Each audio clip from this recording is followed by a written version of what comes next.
Dear boomers, how can we master focus in a distracted world by combining science with ancient wisdom? So, do you do you have problems staying focused in today's distracted world? But you're not alone. We're all in this together. But focus is a skill that anybody can learn. Wow, amazing. First of all, back in the early 90s, I took a meditation course through the Self Realization Fellowship, Paramahansa Yogananda. And I took this course over a period of maybe a year. And the very first thing that he taught his students was meditation is the key to concentration and focus. And how that works is you sit and breathe. Think of course, in the case of Paramahansa Yogananda, think about God. And when your mind strays, you bring it right back. And then you concentrate on God, Goddess, higher power.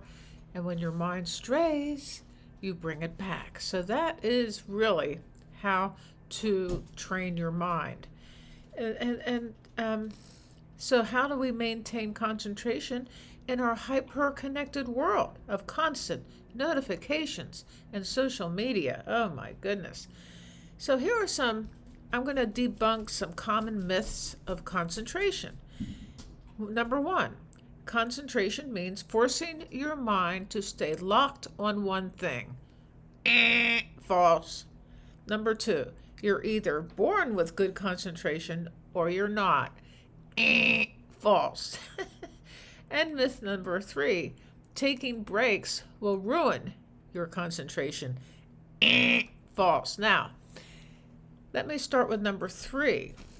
Here's number four. Taking breaks will ruin your concentration. So multitasking is definitely not the way to go because you're constantly, it's so distracting. You think you're going to do one thing, wait and do another thing and come back. Your mind gets too distracted. And also, how could you possibly be born with good concentration? That's really, really ridiculous. And taking breaks is probably, taking breaks to relax, to take a walk. Walking is one of the best things for your brain. You refresh yourself and you come back and you're even more focused. So there you go. So what is concentration?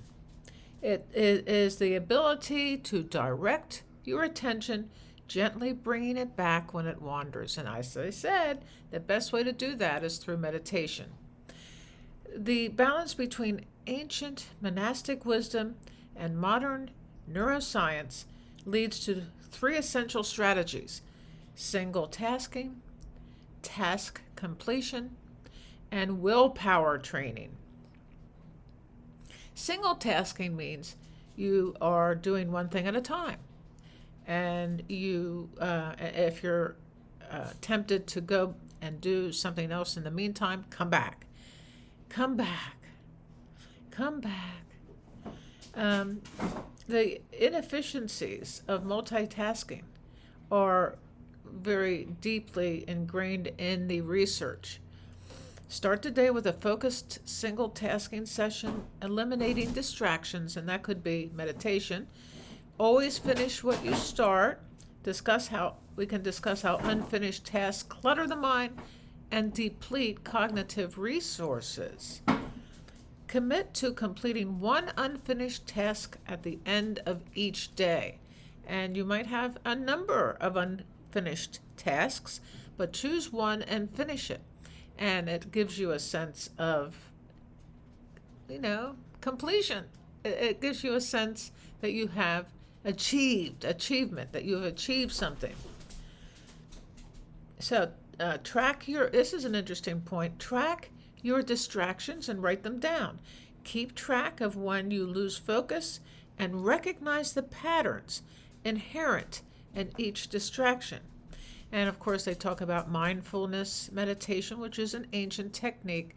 It is bringing yourself into the here and now, and with the breath, breathe in and breathe out. And we need to often adjust our environment to reduce distraction. For instance, my dog is over there doing something he shouldn't be doing. I'm trying to ignore him. So turn off notifications on your phone. You can use blockers so you're not constantly told about something that is really insignificant in and of itself. Engage your brain. Engage in activities that stimulate your executive function, like learning new skills, getting out of your comfort zone, as they say. And what are your lifestyle habits? For instance, sleep, stress, and diet. And medications can affect concentration, so review your medications and don't just stop them without your doctor telling you, tell your doctor before you discontinue your medications, because there might be a need to wean yourself off of those medications. Sugar and caffeine can minimize your focus. And it's very important to stay social. Make sure that you engage in one meaningful conversation a day, even if it makes you feel empowered. If you're talking about the weather, that can give you a sense of community, communication, and of course we've just had these hurricanes. Is there anything we can do to help people during this important time? And in social engagement, prevents loneliness and depression and anxiety, all of which will undermine focus for sure. And the Harvard Medical School says being more social helps with focus, since you have to listen to conversation and retain information, like a person's name, as we discussed yesterday. There are ways to remember that name by repeating it as soon after you hear it. And during the conversation, repeat the name. You can apply these strategies gradually and celebrate the small wins as they build better focus. Focus. The great gurus are focused. The great meditators are focused. The path to unshakable concentration begins now with one simple choice. What will be your first step today?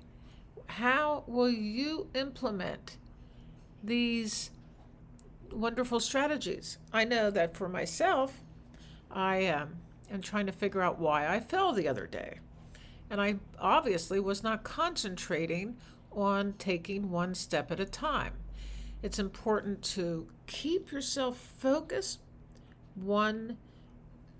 with one idea at a time. And when you're talking to people, concentrate on what they are saying, one word at a time. It really is good for you. And I like the idea of having I do the homework for life, which is what Matt Dix teaches.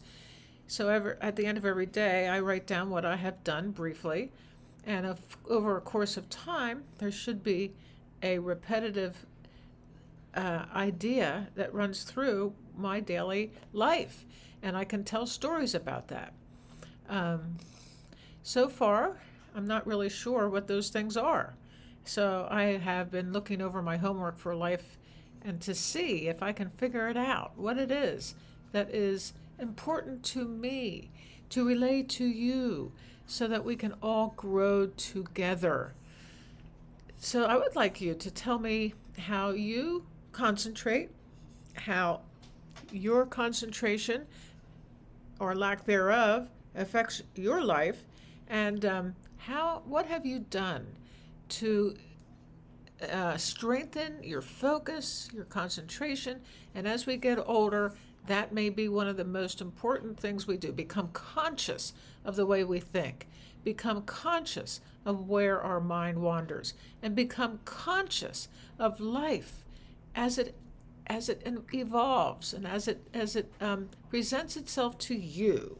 You are learning how to be a better person and a better older person as we go through these things.